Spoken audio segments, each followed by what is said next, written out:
1945年10月、江田島の海岸、木が生えた巨大な物体を市民が眺めている。 AI で色を入れてみる。これは戦艦春菜。カモフラージュの樹木に覆われた最後の姿だ。混合型戦艦4隻の中で唯一終戦まで生き残った艦。1915年の竣工から1945年の着底まで30年。その間、日本海軍の主要な海戦のほとんどに参加した。太平洋戦争が始まった時点で、すでに艦齢26年の老朽艦だった。それでも最前線に立ち続け、何度も損傷を受け、それでも沈まなかった。今日は戦艦春菜の生涯を写真とともに辿ってみたい。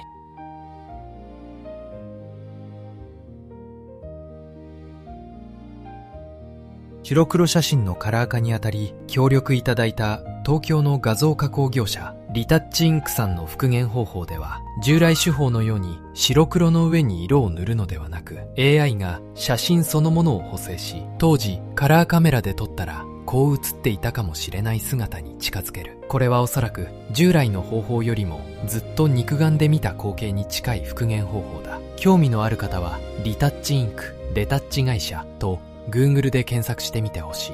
1915年の春菜、竣工直後の姿だ。 AI でカラーにしてみる。春菜は混合型の3番艦として1912年に起工した。建造したのは神戸の川崎造船所。主力艦が民間造船所で建造されるのはこれが初めてだった。同時期に三菱の長崎造船所では4番艦の霧島が建造されていた。両社は激しい競争意識を持って建造にあたり、工程はほぼ同時に進んだ。だが1914年、工事が進んだ頃に悲劇が起きた。機関の津蘭流試運転が予定されていたが、直前に故障が見つかり6日遅れることになった。本来の試運転予定日の朝、臓器工作部長の篠田幸太郎が自斬した。遺書はなかった。だが試験遅延の責を感じたことは明らかだった。当時の軍艦建造はそれほどの責任感で行われていた。篠田の死から半年後の1915年4月19日、春菜は霧島と同時に竣工した。海軍が両者に配慮を促した結果だった。同年6月、大正天皇が横須賀軍港に強行し、新鋭巡洋戦艦の春菜と霧島を進越された。1930初年、第二次改造を終えた春菜、AI で当時の色を再現してみる。春菜は混合型の中で最も早く近代化改装を受けた艦だった。第一次改装は1924年から始まった。石炭と重油の混焼艦から重油専用艦への換装、そして上部構造物の大幅な近代化が行われた。日本戦艦の特徴と言われる重厚な上角型鐘楼、いわゆるパゴダマストが初めて採用されたのも春菜だった。この改装は8年にも及び、その間、春菜は現役を退いていた。1923年の関東大震災では、横須賀に停泊していた春菜は、崩壊した重油タンクからの油で港内に火災が発生し、郊外へ脱出して難を逃れている。改装を終えた1928年、昭和天皇即位の大礼特別観艦式で春菜はお召し艦を務めた。明治以来最多の186隻が参加した観艦式だった。第二次改装は1933年から1年をかけて行われた。出力は新造時の2倍、速力は30ノットを超えた。巡洋戦艦として生まれた春菜は高速戦艦として生まれ変わった。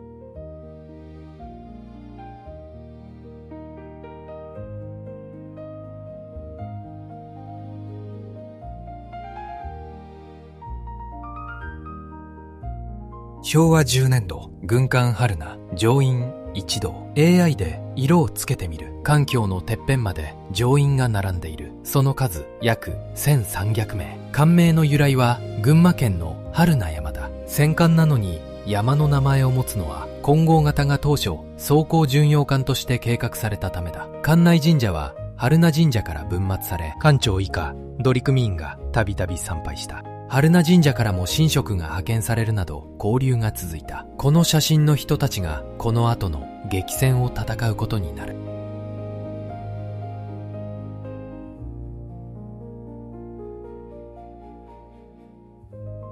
1941年12月、日本はアメリカとイギリスに宣戦布告した太平洋戦争の始まりだ。春名の艦長は高間保大佐、混合型4隻で編成された第3戦隊に所属し、南方作戦の支援に出撃した。この頃、日本軍はマレー半島への上陸を進めていた。春名は迎撃に出てきたイギリス東洋艦隊を捕捉しようとしたが、接触できなかった。イギリス艦隊は日本軍の航空機によって撃沈された。戦艦プリンス・オブ・ウェールズと巡洋戦艦レパルスだ。1942年2月、春名は空母機動部隊と合流。混合型4隻が揃ってインド洋方面の作戦に従事した。3月7日早朝、混合と春名はクリスマス島に艦砲射撃を行った。イギリス軍守備隊は白旗を掲げた。だが春名には陸戦隊がいなかった。白旗を掲げた島を占領できないまま4隻は去った。クリスマス島が占領されたのは3週間後のことだった。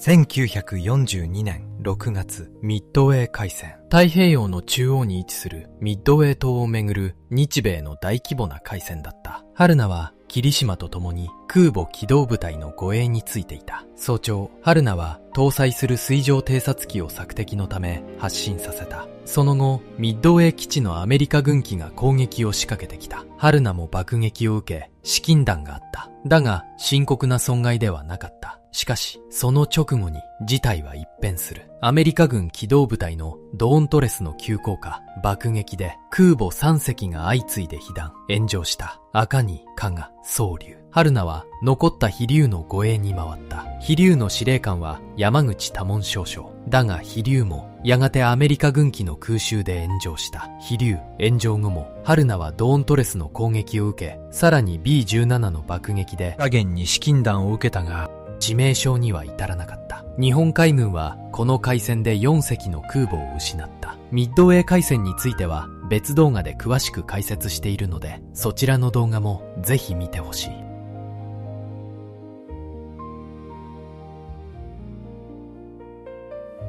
1942年秋、南太平洋のガダルカナル島、日本とアメリカがこの島をめぐって激しく争っていた。艦長は石井隆之大佐に交代していた。ガダルカナル島にはアメリカ軍が飛行場を建設していた。ヘンダーソン飛行場と呼ばれたその基地からアメリカ軍機が日本軍の補給船を次々と撃退していた。この飛行場を叩くため、春名と金剛による艦砲射撃が計画された。だが、第3戦隊司令官の栗田武雄中将は航空支援のない艦隊での基地攻撃に難色を示した。山本五十六連合艦隊司令長官はこう言ったとされる。金剛と春名が行かないのなら、自分が大和富津を率いてやる。と、砲撃に先立ち、別の部隊がアメリカ艦隊と交戦した。日本側は司令官を失う敗北だったが、アメリカ艦隊も損害を受けて海域から退いた。このため、春名と金剛は妨害を受けることなく、ヘンダーソン飛行場を射程に収めた。砲撃は成功し、飛行場を一時使用不能にした。だが、新設滑走路の存在を見落としていた。アメリカ軍の航空活動を封じることはできなかった。春名では、砲撃中に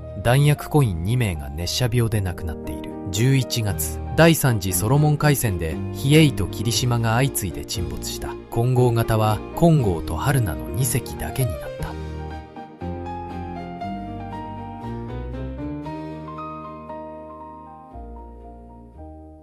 1940年6月、マリアナ沖海戦。この航空写真の中央下に春名がいる。右には空母千代田が見える。AI でカラーにしてみる。この年の1月、艦長は重長、和江大佐に交代していた。前任の森下信江大佐は戦艦大和の艦長へ転任した。アメリカ軍がサイパン島に上陸し、日本はこれを迎え撃つため艦隊を出撃させた。春名もこの作戦に参加した。19日、米潜水艦の雷撃で空母大砲と昇格が沈没。20日にはアメリカ軍機の攻撃で空母飛揚が沈没した。春名も護艦板に直撃弾を受けた。火薬庫に浸水するほどの被害だった。修理は行われたが、全速力を出すと艦尾が振動するようになった。最大速力は26から27ノットに低下。30ノットを超えていた高速戦艦はもうその速さを取り戻せなかった。この損傷はこの後のレイテオ機海戦にも影響することになる。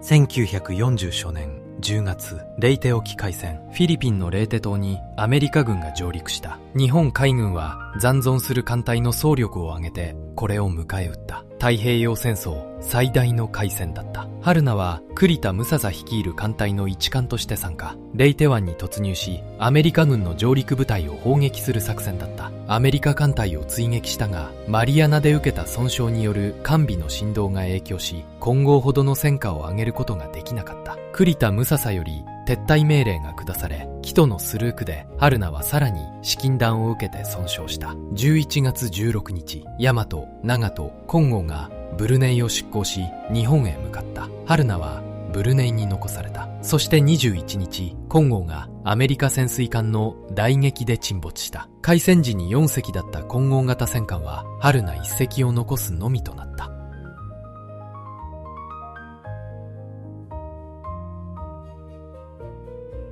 レイテ沖海戦の後、春菜は東南アジアに残された。シンガポール近くのリンガパク地へ移動することになった。だが、その途中で座礁し、艦艇に大きな損傷を受けた。天候が穏やかなら18ノット出せるが、当天時の外洋航海は不安。それほどの被害だった。第5艦隊司令長官の島清秀中将は、春菜の内地開港を決定した。護衛には、駆逐艦の霞と初霜が指定された。第2水雷戦隊司令官の木村正富少将は一時的に旗艦を霞から潮に移した。11月28日、春菜はリンガパク地を出発。シンガポールを経由し、台湾で空母巡洋と合流した。だが、日本本土を目前にした12月9日、男女群島と五島列島の間で巡洋がアメリカ潜水艦の雷撃を受けて損傷した。襲撃直前、駆逐艦龍杉は春菜に信号を送っていた。視力を落とされてはいかがと。だが、春菜からの返答はなかった。12月12日、春菜は呉に帰還した。最後の艦長として吉村又家大佐が着任した。慶順やめことの前艦長だった。だが、吉村艦長の指揮の下で春菜が出撃する機会は二度となかった。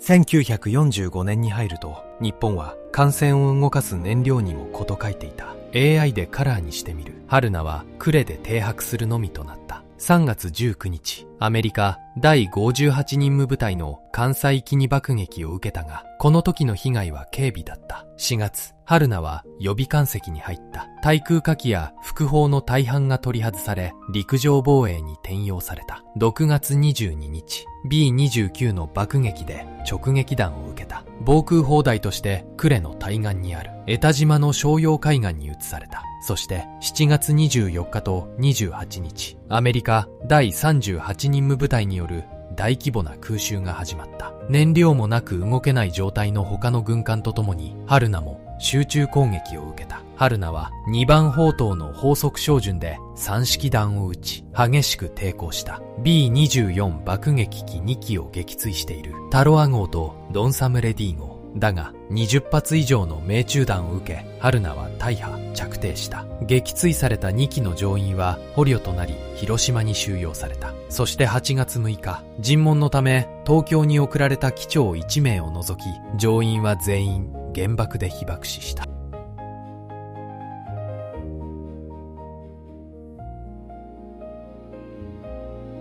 水面から突き出た主砲塔の上にも樹木が置かれている。AI で色を入れてみる。春菜の最後の姿にはダズル迷彩とカモフラージュの樹木が施されていた。島の一部に見せかけようとした偽装だった。全部手法や対空兵装の一部はまだ使える状態だったという。だが、もう戦う相手はいなかった。1945年8月15日、終戦。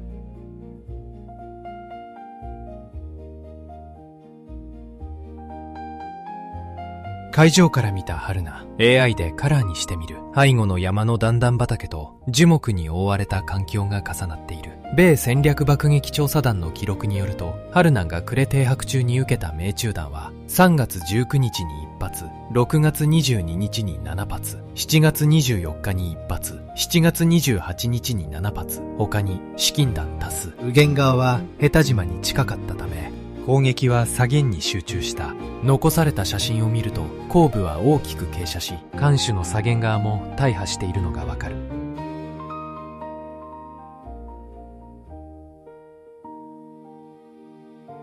最後にもう一度最初の写真を見てほしい。江田島の海岸で市民が着艇した春菜を眺めている。春菜は30年間にわたって日本を支え続けた艦だった。1915年に竣工し、数々の海戦を走り抜けた。ミッドウェー、ガダルカナル、マリアナ、レイテ。何度も損傷を受け、それでも沈まなかった。同芸艦が一隻、また一隻と沈んでいく中、春菜だけが最後まで残った。燃料が尽きて動けなくなっても、防空砲台として本土を守り続けた。終戦を迎え、役目を終えてもなお、春菜は鉄くずとなり、日本の戦後復興を支えた。焼け野原から立ち上がるこの国を、最後の最後まで、春菜は支え続けたのだ。戦後、海上自衛隊の護衛艦に、春菜の名が受け継がれている。今日も最後までご視聴ありがとうございました。この動画を気に入っていただけたら、チャンネル登録と高評価ボタンで応援してください。